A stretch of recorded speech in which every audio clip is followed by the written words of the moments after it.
perkenalkan, nama saya Widya dan rekan saya bernama Megawati Rustan. Saya hadir di sini untuk memenuhi tugas ujian akhir semester, yaitu ujian akhir semester Sastra Mistik yang diampu oleh Profesor Dr. Haji Istrianta MS. Di sini saya dan rekan saya akan menjelaskan mengenai sastra profetik. Nah, saya akan mengawalinya dengan menjelaskan sastra profetik. Sastra profetik ialah sastra yang menyinggung ramalan tertentu tentang masa depan. Beberapa lagi menyamakan profetik dengan sufistik. Beberapa yang lain menganggap bahwa sastra profetik merupakan sebuah kajian. Kunto Wijaya dalam bukunya menjelaskan bahwa profetik ialah sebuah karya yang mencerahkan. Lebih jauh lagi, Kunto Wijaya menjelaskan sesungguhnya semua sastra punya bobot transendentalnya masing-masing, asal dilihat dari pandangan teologis, sehingga ia menyebut sebuah sastra dengan sebutan profetik, apalagi karya tersebut berisi tentang hal-hal yang mengajak manusia menuju kebaikan. Contoh kajian sastra profetik dalam cerpen yang berjudul Rumah yang Terang karya Ahmad Tohari mengisahkan seorang anak yang harus menerima cemoohan tetangganya karena keputusan ayahnya yang tidak ingin memasang listrik. Keputusan ayahnya telah merugikan dua tetangga belakang rumahnya. Alhasil dari toko ayah dituding sebagai orang yang bahil atau seorang pemelihara tuyul. Toko aku merasa sangat terganggu dan dengan gunjingan warga akhirnya memberanikan diri untuk menanyakan alasan ayahnya mengapa tidak ingin memasang listrik. Pernah kukatakan, apabila ayah enggan untuk memasang listrik, maka aku yang menanggungnya. Karena kata-kataku ini sehingga ayah menjadi tersinggung. Jadi kamu seperti orang-orang yang mengatakan aku bakil dan pemelihara tuyul. Aku menyesal tapi tak mengapa, karena kemudian ayah mengatakan alasan sebenarnya mengapa beliau tidak mau pasang listrik. Dan alasannya itu tidak mungkin kukatakan kepada siapapun, khawatir hanya mengundang celoteh yang lebih menyakitkan. Jawaban dari toko aku yang masih disembunyikan oleh para penulis membuat pembaca bertanya-tanya, sebenarnya apa yang menjadi alasan toko ayah enggan memasang listrik. Penulis pun memberikan jawaban pada akhir cerita, di mana jawaban toko ayah pada mulanya mengecewakan saya sebagai pembaca. Ayahku memang tidak suka listrik. Beliau punya keyakinan hidup dengan listrik akan mengundang keborosan cahaya. Apabila cahaya dihabiskan semasa hidupnya, maka ayahku khawatir tidak ada lagi cahaya baginya di dalam kubur. Nah, jika kita teliti kembali, dalam suatu karya sastra ini bisa digolongkan bahwa dan bisa dilihat bahwa ayah ini seorang tokoh yang sangat religius.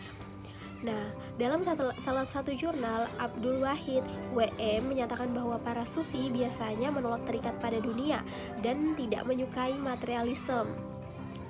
Nah, namun Abdul Wahid juga menyatakan bahwa meskipun sufi menolak materialisme, para sufi tetap mencintai kemanusiaan dan kehidupan di dunia karena hal itu adalah ciptaan dari Tuhan itu sendiri.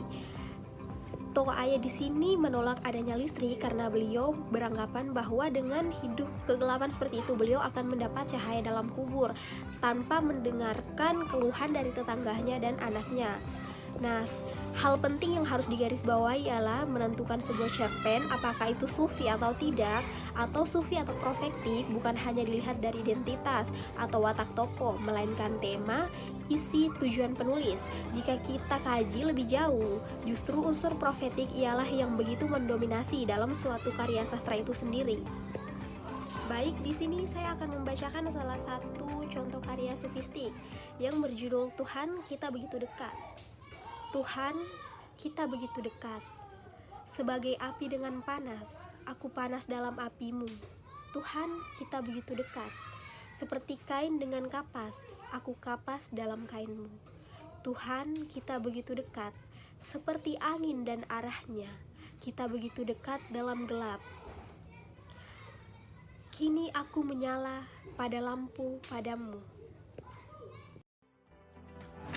Jadi judul puisi barusan adalah Tuhan Kita Begitu Dekat, telah mengimplikasikan adanya kedekatan Tuhan dan manusia. Tuhan yang disapa oleh manusia dengan rasa kebersatuannya dengan kata kita berarti aku dan engkau. Akunya adalah manusia, engkaunya adalah Tuhan. Selain menunjukkan adanya hubungan antara aku dan engkau, kata kita juga menunjukkan adanya persamaan atau kebersatuan antara aku dan engkau. Dalam dunia kebatinan jiwa, hubungan persamaan dan kebersatuan antara aku dan engkau ditunjukkan dengan pandangan filsafat manunggaling kaula ian Gusti, yang artinya menyatunya hamba dengan Tuhan. Secara spiritual, Tuhan dipahami oleh manusia dengan sebutan Alif Lam Mim. Hanya Tuhan yang mengetahui maksudnya. Quran Surah Al-Baqarah ayat 1. Namun, para sufi memahaminya ada 4 hal sebagai berikut. Yang pertama, zat, sifat, asma, dan af'al. Zat yang artinya yang bukan berawal dan berakhir, bukan rupa, bukan warna. Kemudian sifat yang berarti sifat dinamis dari Tuhan yang maha bijaksana, maha berkehendak, maha bijaksana, maha pengasih. Kemudian yang ketiga, asma, nama Tuhan yang baik seperti Allah Ta'ala, dan good. Kemudian af'al yaitu pakar tinggi, karsa, hadirnya nasib dan takdir baik atau buruk. Baiklah, itulah presentasi dari kami. Saya Megawati Rustan dan rekan saya Widya mengucapkan banyak terima kasih. Lebih dan kurangnya mohon dimaafkan. Wabillahi taufiq wal hidayah, waridhohi wal inayah. Wassalamualaikum warahmatullahi wabarakatuh.